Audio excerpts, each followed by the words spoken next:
ભારતની અવકાશ ક્ષેત્રે અદ્ભુત સિદ્ધિઓ અને વૈજ્ઞાનિક પ્રગતિથી વિદ્યાર્થીઓને પરિચિત કરવાના ઉદ્દેશ્ય સાથે વડોદરા સ્થિત ગુજકોસ્ટ સંચાલિત પ્રાદેશિક લોકવિજ્ઞાન કેન્દ્ર દ્વારા રાષ્ટ્રીય અવકાશ દિવસ નિમિત્તે રાષ્ટ્રીય અવકાશ ક્વિઝનું આયોજન કરવામાં આવ્યું હતું।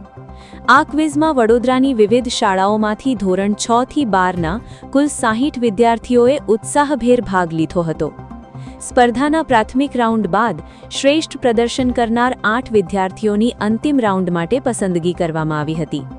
ક્વિઝના અંતિમ તબક્કામાં વિદ્યાર્થીઓને અવકાશયાન, ઉપગ્રહો, અવકાશ તકનીક, ભારતની અવકાશ ક્ષેત્રે સિદ્ધિઓ તેમજ ભારતીય અવકાશ વૈજ્ઞાનિકોના યોગદાન સહિત વિવિધ વિષયો પર રસપ્રદ અને જ્ઞાનવર્ધક પ્રશ્નો પૂછવામાં આવ્યા હતા।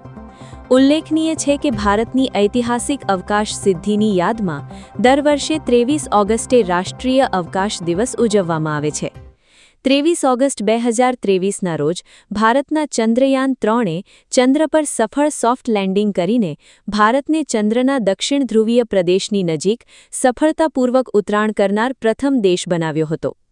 આ અવકાશ ક્વિઝ દ્વારા વિદ્યાર્થીઓમાં વૈજ્ઞાનિક અભિગમ, અવકાશ વિજ્ઞાન પ્રત્યે રસ અને ભારતના અવકાશ સંશોધન પ્રત્યે ગૌરવની ભાવના વિકસાવવાનો પ્રયાસ કરવામાં આવ્યો હતો। સ્પર્ધામાં પ્રથમ 3 સ્થાન મેળવનાર વિજેતા વિદ્યાર્થીઓને અમદાવાદ સ્થિત સાયન્સ સિટીની પરિવાર સાથે નિઃશુલ્ક મુલાકાત કરાવવામાં આવશે। આ અનોખી પહેલ વિદ્યાર્થીઓ માટે જ્ઞાન, વિજ્ઞાન અને રોમાંચથી ભરપૂર અનુભવ સાબિત થશે। સ્પેસ ક્વિઝનું આયોજન કર્યું છે, જેનો મુખ્ય ઉદ્દેશ્ય અવકાશ વિજ્ઞાન વિશે લોકો જાણતા થાય, એમાં સંશોધન કરી અને ખૂબ આગળ વધે એવી પ્રેરણા મળે એના માટે સ્પેસ ક્વિઝનું આયોજન કરવામાં આવ્યું છે। સ્પેસ ક્વિઝમાં વિવિધ શાળાના લગભગ 60થી વધુ વિદ્યાર્થીઓએ આજે ભાગ લીધો, જેનો મુખ્ય આશય જે માનનીય પ્રધાનમંત્રી શ્રી મોદી સાહેબે 2023માં જે સફળ જે ચંદ્રયાન 3નું પ્રક્ષેપણ કર્યું એની મીઠી યાદને દર વર્ષે આપણે યાદ કરવા માટે અને વિદ્યાર્થીઓ વધુમાં વધુ સ્પેસમાં પ્રેરાય એના માટે આ ક્વિઝનું આયોજન કરવામાં આવ્યું હતું। સરકારશ્રીનો ખૂબ ખૂબ આભાર વ્યક્ત કરું છું। ગુજકોસ્ટ તરફથી સાયન્સ સિટી અમદાવાદમાં જે છે ત્યાંની ફેમિલી સહિત એક વિઝિટ ફ્રીમાં આપવામાં આવશે અને જે વિનર્સ હશે એ લોકોને અમે સ્પેશિયલ કૂપન્સ આપવાના છે એની ટિકિટ માટેના, અને બધા જે વિદ્યાર્થીએ ભાગ લીધો છે એમને પાર્ટિસિપેશન સર્ટિફિકેટ આપવાના છે।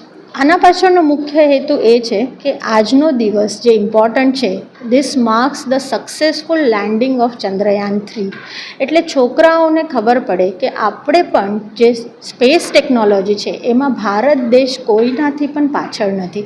એટલે આ સ્પેસ ક્વિઝ માટે જ્યારે છોકરાઓ પ્રિપેર કરે તો એની સાથે સાથે ઘણી બધી બીજી આપણી જે એક્ટિવિટીઝ છે ઇસરો દ્વારા થતી કે સ્પેસ એપ્લિકેશન સેન્ટર દ્વારા થતી એના વિશે છોકરાઓ વધુને વધુ વાંચે અને ભારતીય વૈજ્ઞાનિકો વિશે પણ જાણે। એવું નથી કે જે પણ રિસર્ચ થઈ રહ્યો છે બહારના દેશોમાં જ થઈ રહ્યો છે, જે આપણા ભારત દેશમાં જે વિષય ઉપર રિસર્ચ થઈ રહ્યો છે તો આપણે કોઈ દેશથી પાછળ નથી। YouTube પર K&K મીડિયા નેટવર્કને સબસ્ક્રાઇબ કરો, ફેસબુક અને ઇન્સ્ટાગ્રામ પર ફોલો કરો અને દરેક પોસ્ટને લાઇક અને શેર કરવાનું ભૂલશો નહીં।